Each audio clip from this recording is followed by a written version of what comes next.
The British royal family is a subject of attraction around the world. Millions of tourists flock to the UK and London all year round to visit the numerous historic locations associated with the monarchy.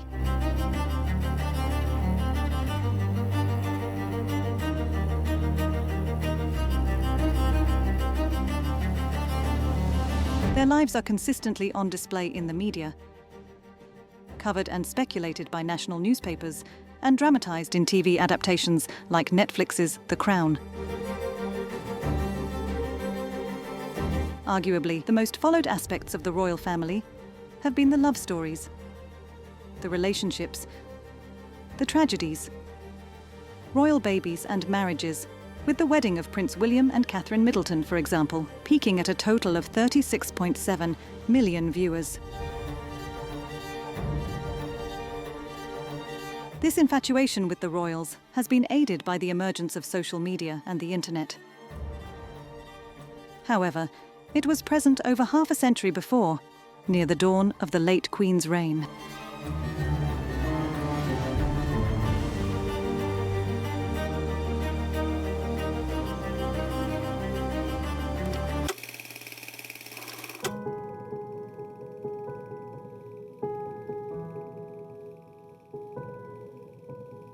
The story of Princess Margaret and Group Captain Peter Townsend is a heartbreaking tale of passion, longing, and hardship. After meeting in 1947, the pair quickly grew fond of each other and soon found that their love was to be an almost impossible burden upon the princess's life. Their relationship was confronted with many hurdles over the 8 years it spanned. Facing backlash from the Houses of Parliament and the Church of England, and required approval from the Queen, Margaret's sister, Elizabeth. Still, the couple's love transcended royal agendas, and what follows is the journey of how their romance grew, and what ultimately concluded: the royal love story of Margaret and Peter.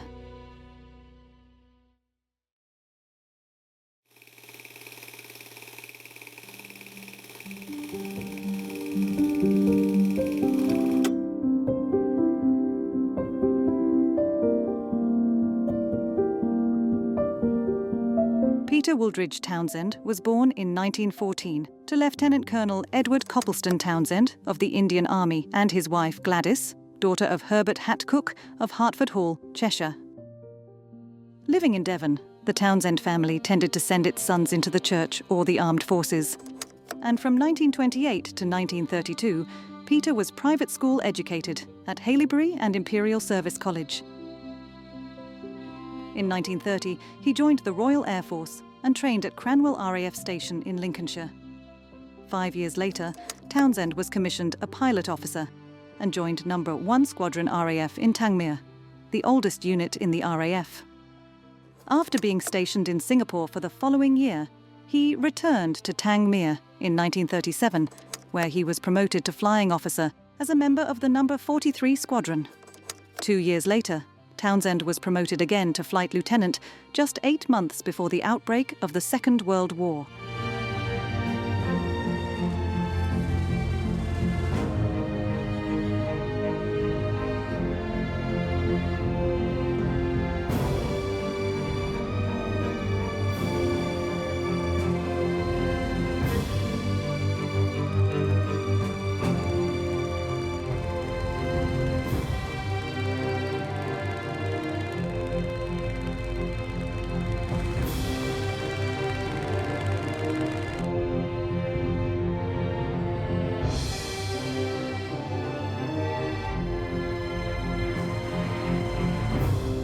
The first enemy aircraft to crash on English soil during the Second World War fell to 3 Hurricane fighters from No. 43 Squadron in February 1940, with one of the pilots being Peter Townsend. In the following months, Townsend took down 3 more aircrafts and was awarded the Distinguished Flying Cross in April 1940 for displaying qualities of leadership, skill and determination of the highest order with little regard for his own safety. During the Battle of Britain, Townsend was regarded as one of the most capable squadron leaders, serving as commanding officer of No. 85 Squadron RAF, and was mentioned in dispatches for his gallant action in battle. In August 1940, Townsend was shot down during combat and wounded in his left foot, resulting in his big toe being amputated. He continued to lead the unit from the ground and was able to return to operational flying in September. In the same month, he was awarded a bar to his Distinguished Flying Cross and, in early 1941, was awarded the Distinguished Service Order. Townsend was cited as an officer who had displayed outstanding powers of leadership and organisation, combined with great determination and skill in air combat. His untiring efforts contributed materially to the many successes obtained by his squadron. In July 1941, Townsend married Rosemary Pratt after a whirlwind 2-week courtship and had 2 sons together, Giles and Hugo. Townsend was appointed commanding officer of RAF West Malling in Kent in January 1943. His wartime record was 9 aircraft claimed destroyed and 2 shared, 2 probables and 4 damaged. He ended his wartime service with the temporary rank of Wing Commander, later being promoted to permanent rank. In the year that followed, Townsend was made equerry to King George VI.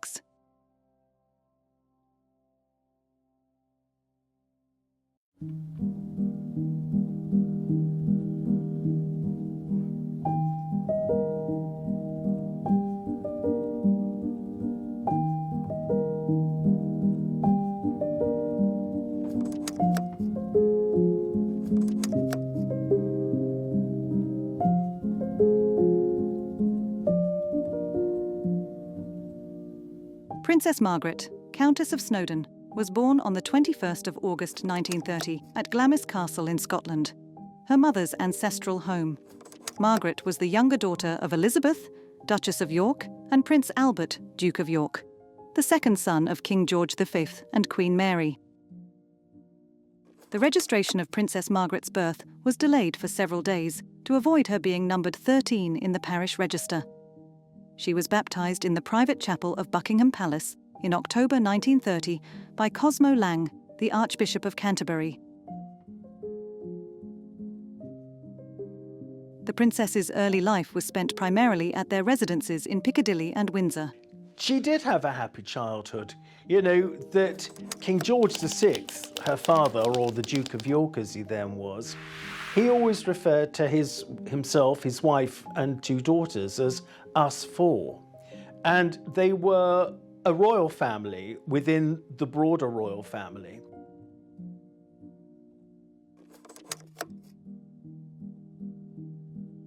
Margaret was educated alongside her sister, Elizabeth, by their Scottish governess, Marion Crawford, and mainly supervised by her mother. Margaret was resentful about her limited education, especially in later years, and aimed criticism at her mother, who later regretted that her daughters did not go to school like other children. In January 1936, Margaret's grandfather, King George V, died, and her uncle acceded the throne as Edward VIII. Less than a year later, he abdicated to marry twice-divorced American, Wallis Simpson, whom neither the Church of England nor the Dominion governments of the British Commonwealth would accept as queen. Edward's abdication made Margaret's father reluctantly assume the throne, and Margaret became second in line to the throne. She donned the title, the Princess Margaret, to indicate her status as a child of the sovereign, and the family soon moved into Buckingham Palace. Because they never anticipated their ranks and their position and their responsibilities changing, they anticipated carrying on as being this very close-knit, very loving us 4. You know, so Princess Margaret and her sister did have hugely enjoyable and very loving childhood, yeah.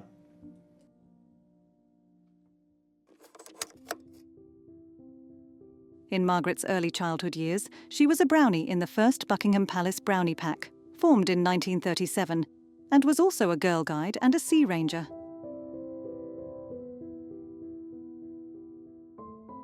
At the outbreak of World War II, Princess Margaret and her sister Elizabeth stayed at Balmoral Castle until Christmas 1939. They spent Christmas at Sandringham House before moving to Windsor Castle, just outside London, for much of the remainder of the war. After being advised by the Prime Minister to evacuate to the greater safety of Canada, Margaret's mother famously replied, "The children won't go without me. I won't leave without the King. And the King will never leave." At Windsor, the princesses staged pantomimes at Christmas, and in 1940, Margaret sat next to Elizabeth during their radio broadcast for the BBC's Children's Hour, addressing other children who had been evacuated from cities. Margaret spoke at the end by wishing all the children good night. "My sister is by my side, and we are both going to say good night to you. Come on, Margaret. Good night, children. Good night, and good luck to you all." During the war, Margaret developed her skills at singing and playing the piano and became increasingly popular amongst her contemporaries over the following years. The princess's governess, Marion Crawford, despaired at the attention Margaret was getting, asking for Elizabeth to be solely invited to parties and such. But having said that, throughout, since their childhood, there'd always been immense interest in both the princesses. Elizabeth did not mind and commented, "Oh, it's so much easier when Margaret's there. Everybody laughs at what Margaret says." Their father, the King, described Elizabeth as his pride and Margaret as his joy. At the end of the war in 1945, Margaret appeared on the balcony at Buckingham Palace with her family and Winston Churchill. Afterwards, both Elizabeth and Margaret joined the crowds outside the palace, chanting and joining in on the festivities with their fellow British citizens. On the 1st of February 1947, Margaret, Elizabeth and their parents embarked on a 3-month state tour of southern Africa.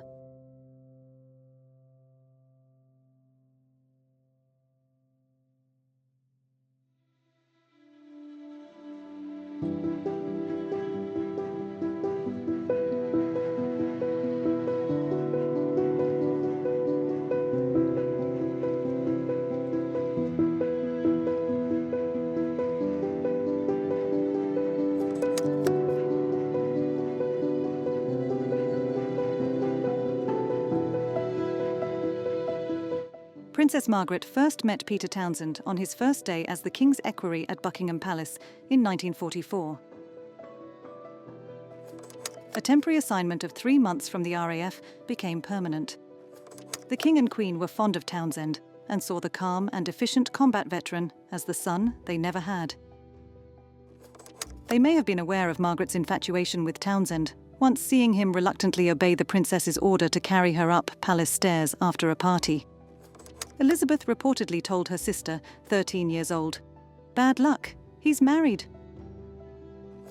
Townsend accompanied the royal family during their tour of South Africa in 1947, with a duty to protect and chaperone Princess Margaret. On the trip, the two spent a lot of time together and often went riding with one another.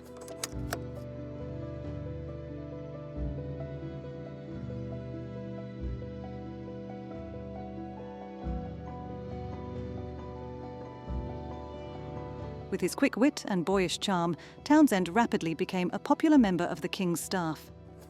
He rode with the princesses, flew planes in air races for them, played canasta with the Queen, and enlivened gatherings at the royal residences. In October 1947, Princess Margaret was accompanied by Townsend on a trip to Belfast, where she christened and launched her first ship. It is speculated whether or not the two were intimate at this stage, as during their visit, Townsend had requested to have his room moved next to hers while staying at Hillsborough Castle. 1 year after Elizabeth's wedding to Philip Mountbatten in November 1948, Margaret and Peter attended the inauguration of Queen Juliana of the Netherlands. At this point, it was noticed there was an attraction between them, but neither of them ever acknowledged it to one another. How did she feel falling in love with Group Captain Peter Townsend? I think that's a question only she could have answered. You know, how does anybody feel when they're falling in love with somebody? You know, if we all think of how we felt, then that's exactly how she would have felt. And he joined the king's household as a query when she was 15, and he was 16 years older than her. So he wouldn't have taken a great deal. I mean, apart from being his boss's daughter, he wouldn't have taken a great deal of interest in her. And certainly when he first joined the household, he wouldn't have had any kind of romantic notions about her whatsoever. It was only later on. In late 1950, Townsend was made deputy master of the household. Shortly afterwards, he discovered that his wife, Rosemary, was involved in an extramarital affair, and the couple separated. It was around this time that Margaret started getting recognised by the press for her unconventional social life and reputation for vivacity and wit. She enjoyed socialising with high society and was often featured in the press, at balls, parties and nightclubs, with her friends who were known as the Margaret set. Princess Margaret being described as the life and soul of the party, she wouldn't have described herself as such, you know, but very often she was, you know, I mean, she loved a good party. And as she said to me on one occasion, we gave some marvellous parties here, you know, some really great parties, meaning at Kensington Palace with, you know, real A-listers. But yeah, she was very often the life and soul of the party. Somebody said to me that she sparkled, you know, and that is very typical of what and who Princess Margaret was. She was a sparkler. The press avidly discussed the world's most eligible bachelor girl and her alleged romances with more than 30 bachelors, including David Mountbatten, Prince Henry of Hesse Castle, and future Canadian Prime Minister John Turner. Most had titles, and almost all were wealthy, but none had held the attention of Margaret, as Peter Townsend had. During her 21st birthday party at Balmoral in August 1951, the press was disappointed to only photograph Margaret with Townsend, always in the background of pictures of royal appearances, and to her parents, a safe companion as Elizabeth's duties increased. With the spring of 1951 came several testimonies of a growing romantic attraction. Reportedly, Townsend's love for Margaret began in Balmoral, and he recalled an incident there in August when the princess woke him from a nap after a picnic lunch while the king watched. In September 1951, Margaret's father underwent surgery for lung cancer and sadly died 5 months later, leaving Elizabeth to accede the throne.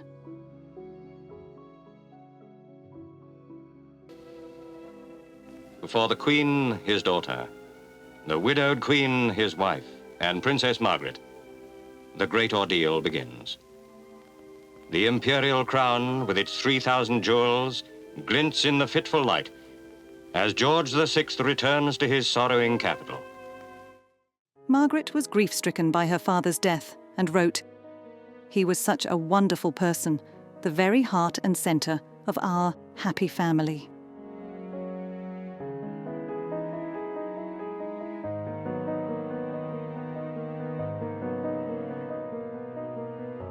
She was consoled by her deeply held Christian beliefs and re-emerged attending events with her family in April 1952.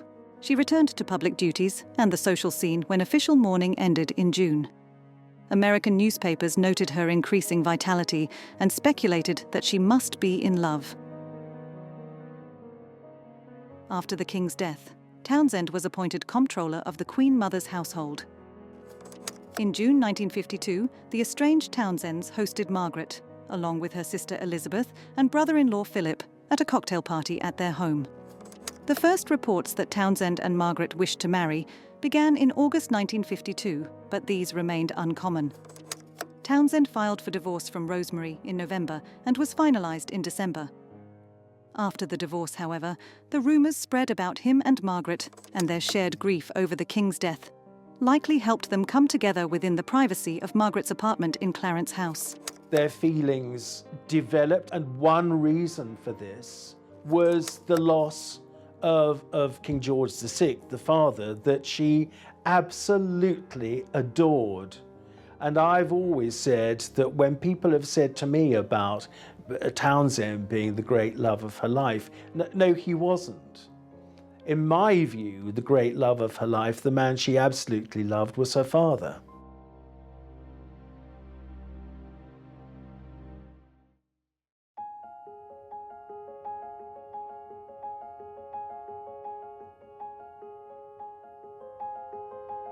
The relationship with Peter Townsend really grew more intense after the king's death, because here she'd always had this very strong, loving relationship with her sister. Now, by the time the king died in 1952, Princess Elizabeth had married. She'd become the mother of 2 children. So that when she ascended the throne, she still had a husband, she still had 2 children, but she had all the responsibilities of sovereignty, everything that came with being queen. So that meant that she was somewhat removed from her sister. Princess Margaret's mother, Queen Elizabeth, the Queen Mother, was engulfed, as she put it, in great clouds of black. So she wasn't there for her daughter either. She was totally consumed with her grief. So who did Margaret have? Nobody really, except Peter Townsend. And that closeness grew from that time, and it developed into love. In April 1953, when she was only 22 years old, Peter asked for Margaret's hand in marriage, and the princess accepted. Margaret informed her sister the Queen, whose consent was needed due to the Royal Marriages Act of 1772. This required that Parliament approve the marriage if the woman was under the age of 25. Additionally, due to the abdication crisis, the Church of England refused to allow remarriage of the divorced, and it was because of these 2 factors that the Queen didn't allow Margaret to marry.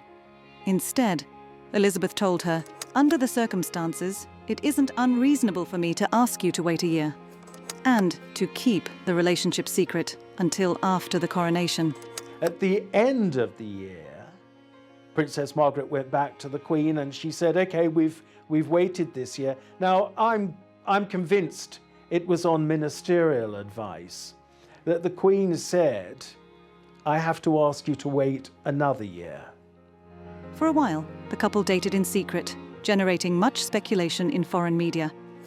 It was to be 6 years after that Belfast visit before Townsend's affair with the princess became public, thanks to a famous moment during the Queen's coronation on 2nd June 1953, when Margaret was seen tenderly removing a bit of fluff from his lapel.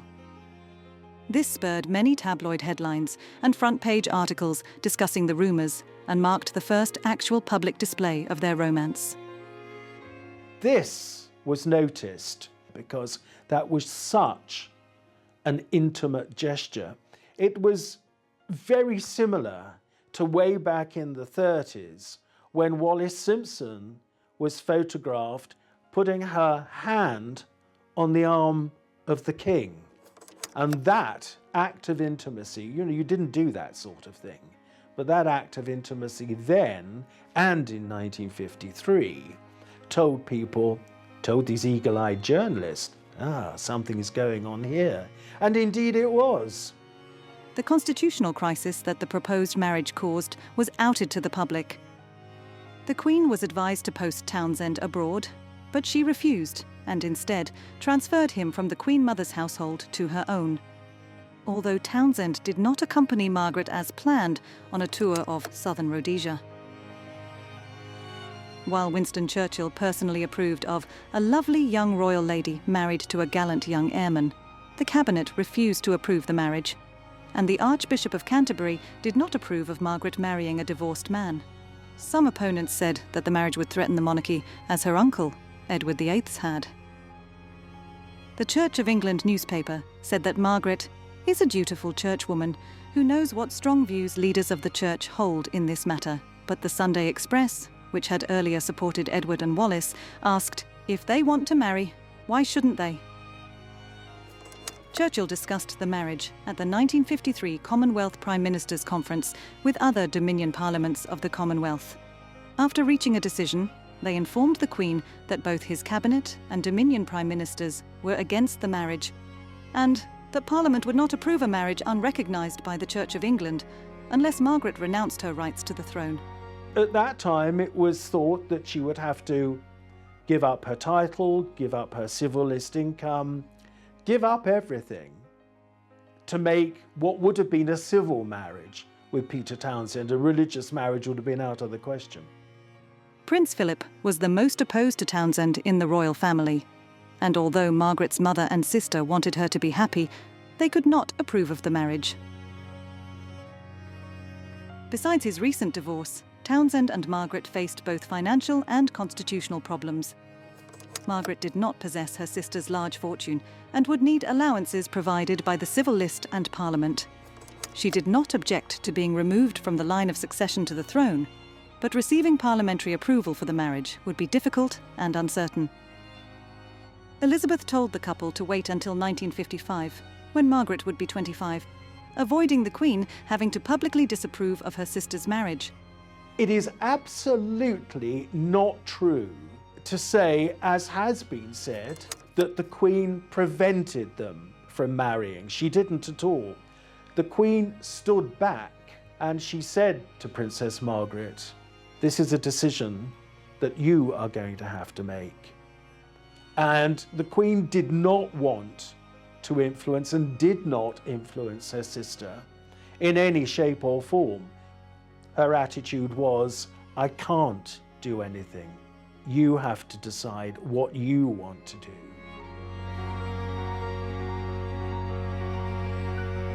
Churchill arranged for Townsend's assignment as air attaché at the British Embassy in Brussels. He was sent on the 15th of July, 1953, before Margaret's return from Rhodesia at the end of the month. The assignment was so sudden that he learnt about it from a newspaper. Although Margaret and Townsend knew about his new job, they had been promised a few days together before his departure.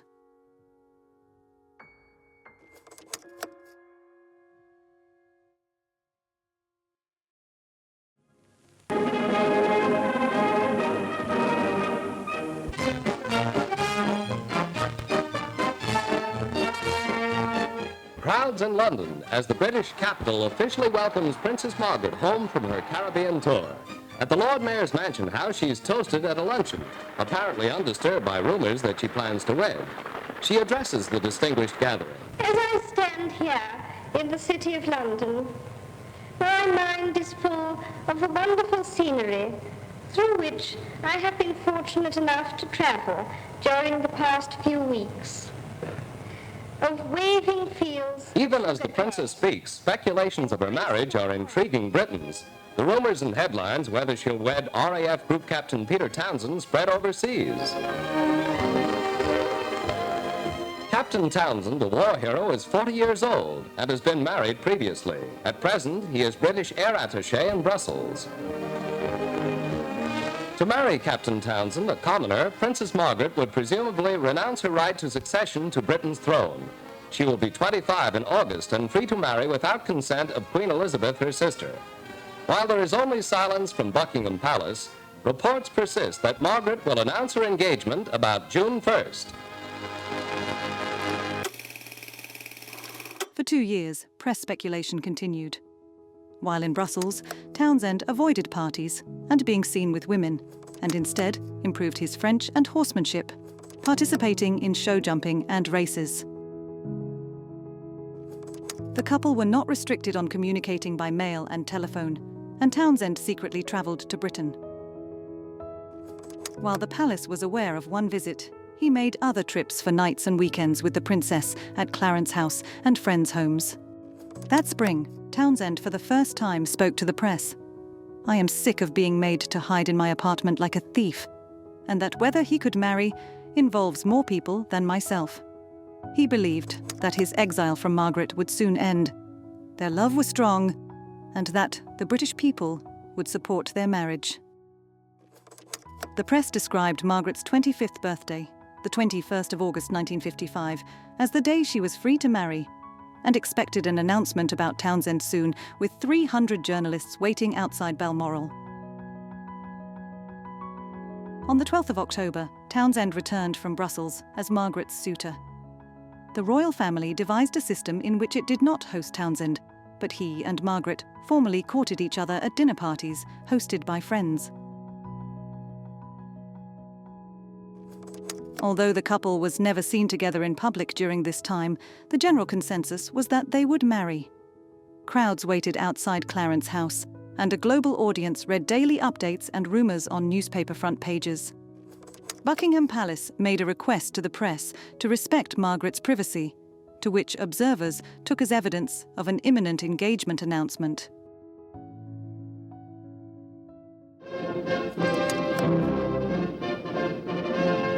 Excitement bubbles like champagne in London as Group Captain Peter Townsend returns from diplomatic duties in Belgium to call on Princess Margaret.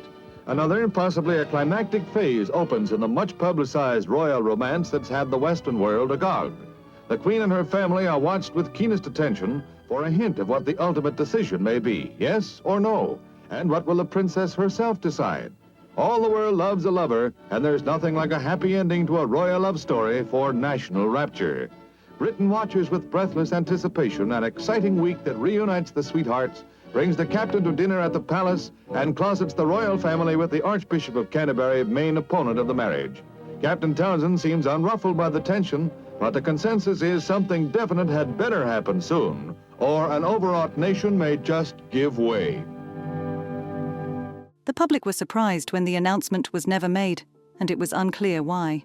It was in August of 1955 that Princess Margaret wrote to the then Prime Minister Anthony Eden, and it was a very telling letter. She said that nobody but the Queen knew that she was writing, and she said, as my 25th birthday approaches, there will be renewed speculation about whether I will marry Peter Townsend or not. And the very telling sentence was that it was only by seeing him that she could decide whether she wanted to marry him or not. Now, that expresses doubt. This letter may have been evidence that her love for Townsend was not as strong as the public believed. Margaret may have told Townsend as early as the day he returned to Britain that governmental and familial opposition to their marriage had not changed. Neither they nor Elizabeth fully understood until that year how difficult the 1772 Act made a royal marriage without the monarch's permission.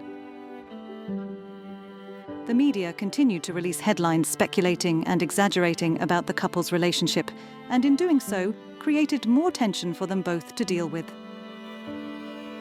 Townsend recalled that, "We felt mute and numbed at the centre of this maelstrom," with Elizabeth also wanting the media circus to end. In October 1955, the princess discussed the proposed marriage with Prime Minister Eden and her sister.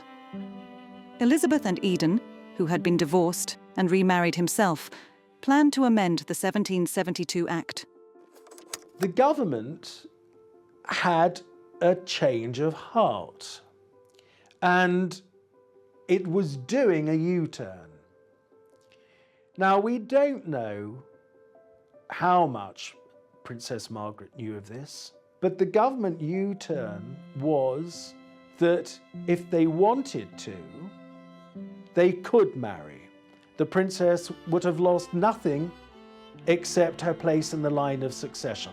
Her civil list income, as happened at that time, would have been increased from 6,000 to 15,000. She would have kept her title. Unless there'd been some almighty outcry, she would have carried on with her work. Eden described Elizabeth's attitude in a letter on the subject to the Commonwealth Prime Ministers as, "Her Majesty would not wish to stand in the way of her sister's happiness." Despite everything, their separation in 1953 had meant that their love, with the nuptials, the couple broke up instead. A decision not to marry Group Captain Peter Townsend is reached by Britain's Princess Margaret, here arriving with her mother for a formal family appearance at London's Royal Opera House. In putting duty and religion ahead of her heart, Margaret had the example of her sister, the Queen, who dutifully entertained the President of Portugal while the family crisis neared a climax. Queen Mother Elizabeth approved her daughter's decision. Strongly opposing the marriage was the Archbishop of Canterbury. But Margaret decided alone, strengthened, she said, by the unfailing support and devotion of Group Captain Townsend. The war hero whose divorce prevented the marriage returns to duty in Belgium. Mindful of her church's teaching, conscious of her duty to Britain, Princess Margaret has made her momentous decision.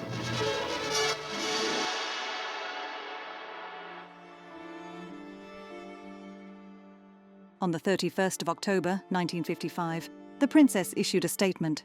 "I would like it to be known that I have decided not to marry Group Captain Peter Townsend.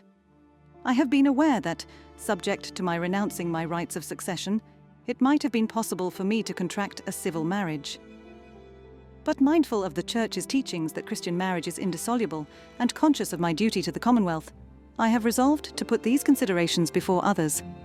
I have reached this decision entirely alone, and in doing so, I have been strengthened by the unfailing support and devotion of Group Captain Townsend."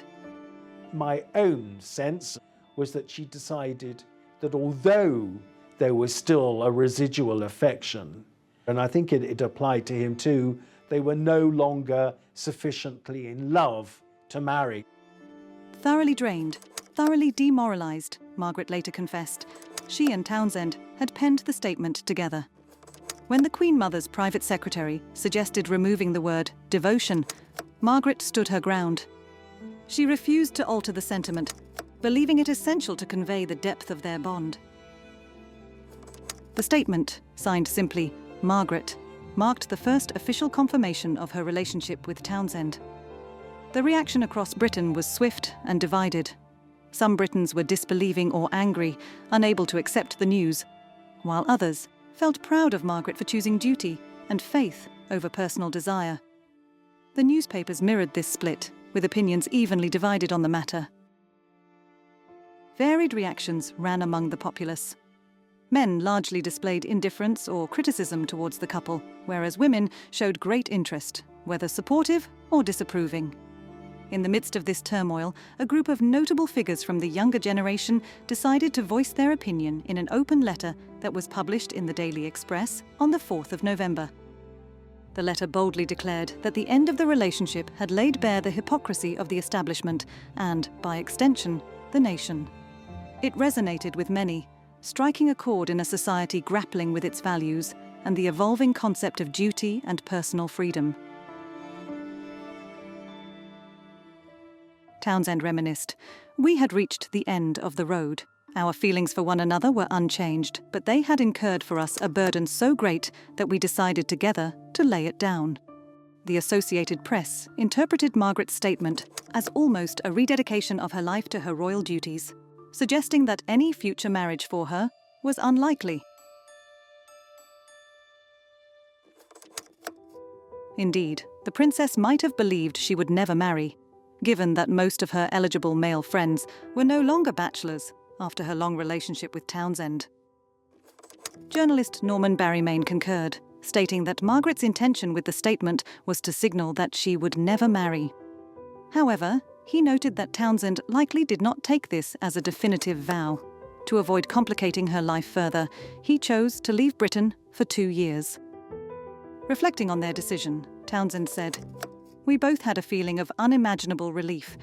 We were liberated at last from this monstrous problem." Despite their enduring love, the weight of their circumstances had been too much to bear, and laying down that burden brought them both a sense of freedom they hadn't felt in years. After resigning from the RAF, Townsend embarked on a journey around the world that lasted 18 months. When do you... sometime next week. Sometime next week? Oh, perhaps a week after. In a few days. And the purpose of this visit here today is just to sign off. Sign off? Yes. You're actually due out at the end of the month, is it? I'm due out... my service ends next month. The World Fair took quite an undertaking. Well, that I suppose, no, when I start doing it, but I can say so far that the organisation has been a tremendous undertaking. Have you any idea of perhaps settling down on the way and not completing it? No, none at all. I'm trying to see. You plan to be back when? I hope, if I can fix the schedule, about April or May 1958. Do you have any plans for when you get back? No. He returned to Britain in March 1958, and during this time, he and Margaret met several times.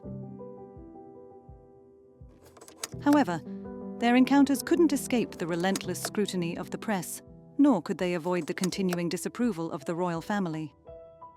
It did rumble on for a couple more years because, as she said to me, we had this arrangement whereby if he was going to be in London, because he wanted to go off travelling the world, but if he was in London, he should pop in for a drink.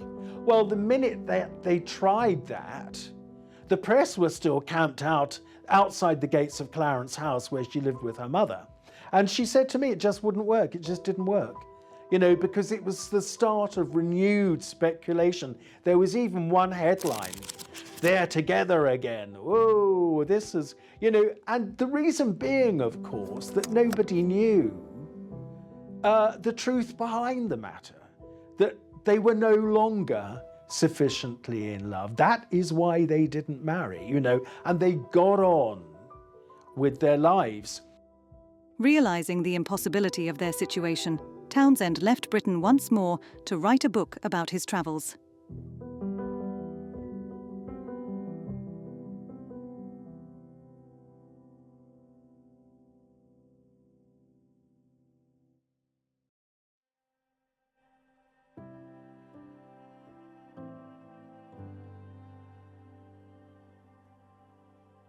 Four years after their split, Townsend wrote Margaret a letter saying he was marrying a 19-year-old named Marie-Luce Jamen, his Belgian secretary.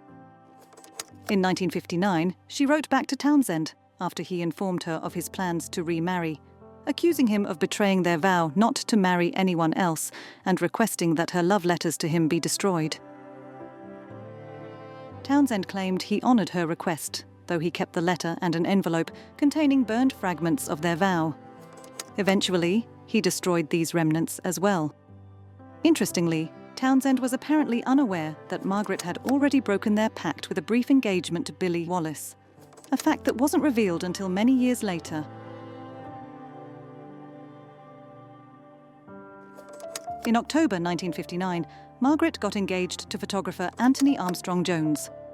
Margaret reportedly accepted his proposal just a day after receiving news from Townsend that he intended to marry his secretary, who was not only half his age, but also bore a striking resemblance to Margaret. The announcement of Margaret's engagement in February 1960 took the press by surprise, as she had managed to keep the romance well hidden from reporters. The public were absolutely delighted, of course, because she was, at that time, she was bigger than Diana. You know, she really was the people's princess and some. So that the fact that, you know, to a lot of people, after, in inverted commas, not being allowed to marry Peter Townsend, now she was going to get married. Margaret and Armstrong Jones married on the 6th of May 1960 at Westminster Abbey. This ceremony was historic, as it was the first royal wedding to be broadcast on television, drawing in an audience of 300 million viewers worldwide. In 1961, Margaret's husband was bestowed the title of Earl of Snowdon.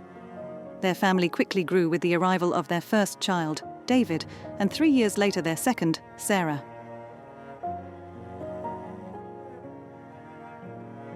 Marriage to Armstrong Jones expanded Margaret's social horizons beyond the confines of court and aristocracy. The couple mingled with show business celebrities and bohemians, their social life reflecting the evolving landscape of British society. Together, the Snowdons embraced the vibrant styles and fashions of the 1960s, becoming icons of the era's cultural revolution. Their adventurous spirit and modern approach to life marked a stark contrast to the more conservative royal traditions, showcasing a new, more relatable image of royalty.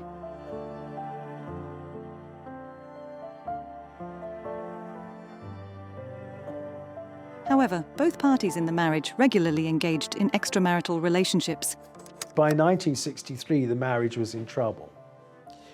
Tony, you have to remember, Tony was a serial adulterer. And 3 weeks into his honeymoon with Princess Margaret in 1960, Camilla Fry, an old friend of his, a couple called Jeremy and Camilla Fry, great friends of Tony's and of Margaret's, Camilla Fry gave birth to Tony's daughter. And this is, you know, he's just married Princess Margaret. They're only 3 weeks into their honeymoon, and this woman gives birth to his daughter. So Tony Snowdon was a serial adulterer. Beyond their affairs, the marriage was accompanied by drugs, alcohol, and bizarre behaviour from them both. Her popularity, which by the 1970s wasn't on quite the high that it had once been, it really did damage her reputation in the eyes of the public. They felt that she was demeaning herself, that she was letting the Queen and the monarchy down. The Queen wasn't happy about it either. According to one of her former private secretaries, the Queen had said to the Prime Minister, "What are we going to do about my sister's gutter-snipe life?" On the 19th of March, 1976, Margaret and Snowdon publicly acknowledged that their marriage had irretrievably broken down. Snowdon had stolen from her her self-respect, her self-esteem, and her confidence. They decided to separate, and 2 years later their divorce was granted.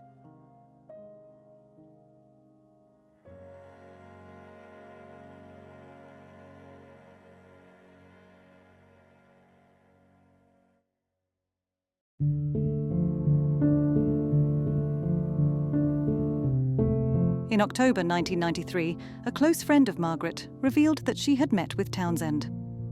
Initially hesitant to attend a reunion they were both invited to in 1992, Margaret feared the encounter might attract unwanted media attention. Instead, she arranged to see him privately. During their meeting, Margaret remarked that Townsend looked exactly the same, except he had grey hair. The two sat and shared a meal at Kensington Palace together, chatting comfortably like old friends.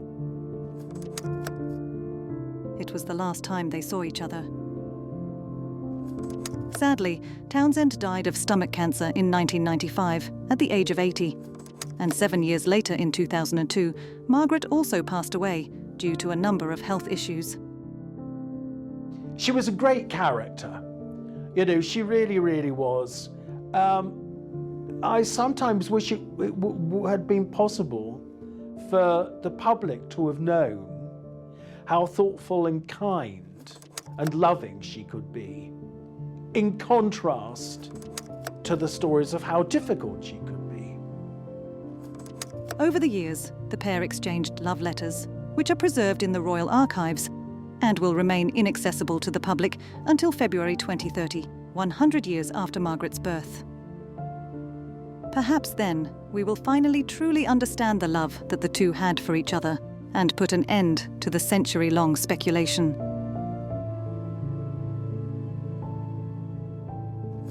Princess Margaret unwittingly paved the way for public acceptance of royal divorce. Her life, if not her actions, made the decisions and choices of her sister's children easier than they otherwise would have been.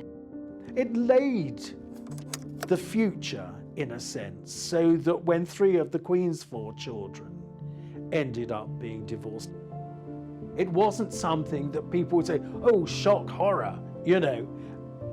That had happened, if you like, with Princess Margaret. She'd paved the way for that sort of thing to happen. After Princess Margaret was denied the chance to marry Townsend, the decision backfired, leaving a lasting impact that more or less ruined her life. Witnessing the personal toll it took on her sister, the Queen resolved that from that point onward, anyone a family member wanted to marry would be more or less acceptable. In recent times, both the royal family and the public have begun to feel that the pendulum has swung too far in the other direction. The once strict boundaries that governed royal marriages have loosened significantly. leading some to believe that the balance between tradition and personal happiness has been lost.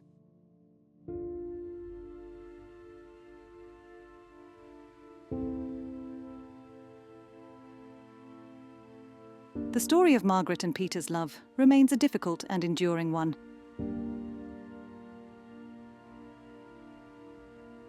However, the legacy left behind and the immense display of popular sentiment and interest is something we see reflected in the stories surrounding the royals today.